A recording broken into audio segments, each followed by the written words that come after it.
มันเกินยังขึ้นครับพี่น้องหลังจากที่จบรายการศึกจักรวาลหมอลำแม่พรพิรดีออกมาโพสต์ร่ายยาวถึงหลาหน่อยอุ้งอิงแบบนี้ก่อนอื่นขอกล่าวคำว่าสวัสดีครับผมสวัสดีพี่น้องครับป้องปายมิตรหมอแคนแฟนหมอลำยินดีต้อนรับเข้าสู่ช่องไทยซีเกตชาแนลสวัสดีไปยังแฟนคลับเอฟซีหลาหน่อยอุ้งอิงแฟนคลับเอฟซีสาวหน่อยเพชรบานแพงสู้ขู่สู้คนเด้อครับเด้อมาพอกันในคลิปที่2ของวันที่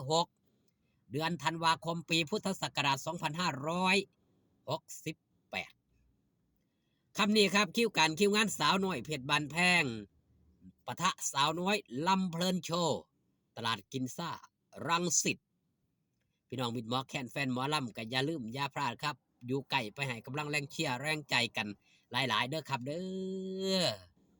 หันมาว่าฮอดจอถึงพี่น้องแม่พรพิรดีออกมาโพสต์ทางส่องส่วนโตเนาะรายยาวแบบนี้พวกเรามาถึงจุดนี้ได้ก็ถือว่าสุดยอดและที่สุดมากๆแล้วจ้ากับตำแหน่งรองแชมป์โลกพระราชทานอันดับหนึ่งของพระเทพพระกนิษฐาของปวงชนชาวไทยจริงๆแล้วหมอลำเพชรลำเพลินไม่ได้หวังอะไรมากมายขนาดนี้แค่พวกเราได้มีโอกาสได้ไปโชว์ผลงานและโชว์เอกลักษณ์อัตลักษณ์คำว่าลำเพลินให้แฟนคลับ FC ทั่วประเทศทั่วโลกได้รู้จักคำว่าลำเพลินแค่นี้พวกเราก็ภูมิใจแล้วและที่พวกเราได้มาถึงจุดนี้ได้ก็เพราะความสามัคคีความมุ่งมั่นความร่วมแรงร่วมใจของทุกๆคนไม่ว่าจะเป็นทีมอาจารย์นักดนตรีอาจารย์นักประพันธ์กรลำทุกกรลำขอบคุณอาจารย์ซอเกษตรวิสัยครูไอและครูชนขอบคุณทีมงานอาจารย์นักดนตรีนำโดยอาจารย์น้อยอาจารย์แม็กกี้อาจารย์นีโน่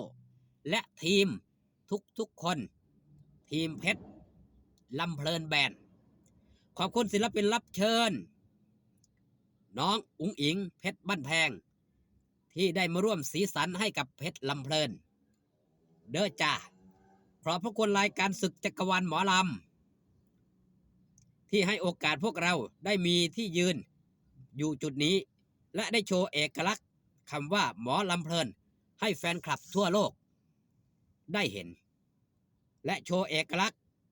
ลำเพลินจ้าขอบพระคุณหมอลำไอดอลและช่องเวิร์กพอยต์23ที่ทำรายการนี้ขึ้นมาศึกจักรวาลหมอลำที่ทำให้แฟนคลับได้รู้จักเพชรลำเพลินกันทั่วประเทศทั่วโลกขอบคุณจากใจจริงๆค่ะขอบคุณแฟนคลับพ่อแม่ทั่วโลกทั่วประเทศที่คอยเป็นกำลังใจให้กับพวกเราตั้งแต่เริ่มการแข่งขันจนถึงรอบชิงชนะเลิศพวกเราขอกราบ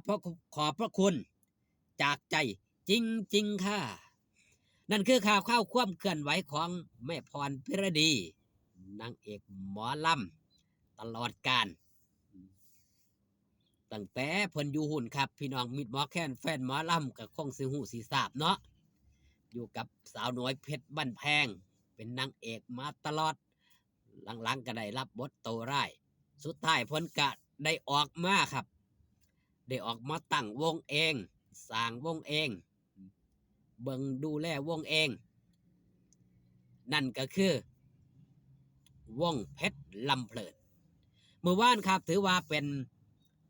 ความสุขของหลายผู้หลายคนที่ได้เข้าไปเบิ่งที่ได้เข้าไปแย่ง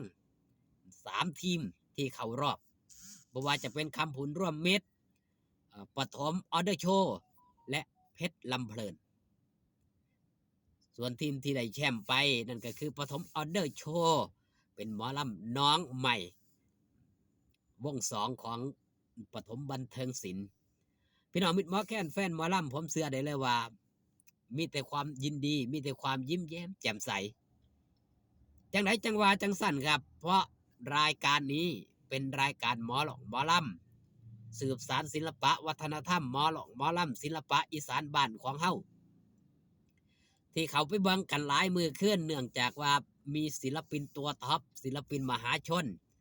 อย่างหลาน้อยอุ๋งอิงนี่เขาไปเป็นส่วนหนึ่งของรายการผมเชื่อได้หลายๆคนบ่ค่อยได้เข้าไปเบิ่งครับที่เป็นแฟนคลับหลาน้อยอุ๋งอิงนี่สิบ่ค่อยได้เข้าไปเบิ่งเพราะติดตามหลาน้อยอุ๋งอิงอืมไปงานไปการตลอดแต่ที่ได้เข้าไปเบิ่งมื้อวานนี่เป็นศึกชิงชนะเลิศพอหลาน้อยอุ๋งอิงนี่ไปออกรายการมันเป็นแบบนั้นครับ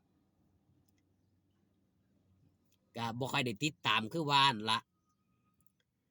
เมื่อมาติดตามเบิ่งแย่งแล้วครับเฮาสิเห็นพัฒนาการ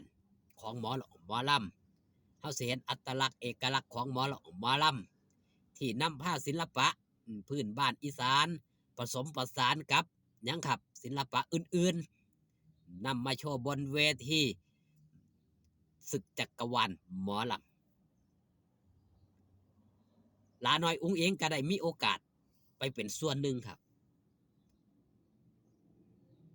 เฮาสิได้เห็นว่าสิ่งที่ลาน้อยอุ้งอิงมีโอกาสได้เฮ็ดได้ทำไปในรายการต่าง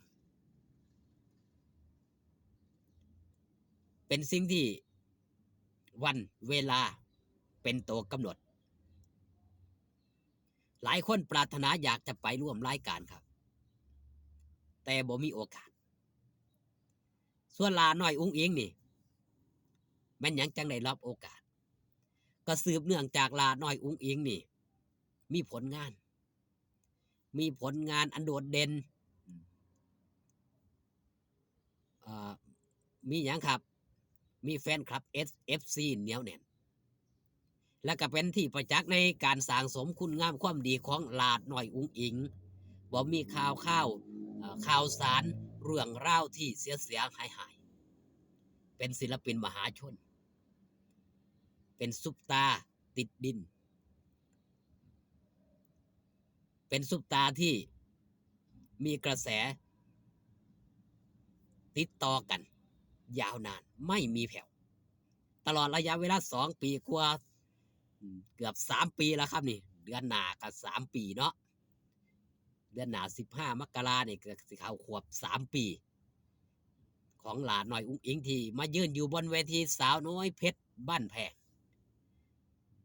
ดังนั้นครับแม่พรเปรดีเพิ่นก็ดีอกดีใจที่หมอลำถือว่าเป็นหมอลำน้องใหม่ได้เข้ามาถึงรอบลึกๆขนาดนี้เว้าทั้งน้ำตาออกรายการทีวี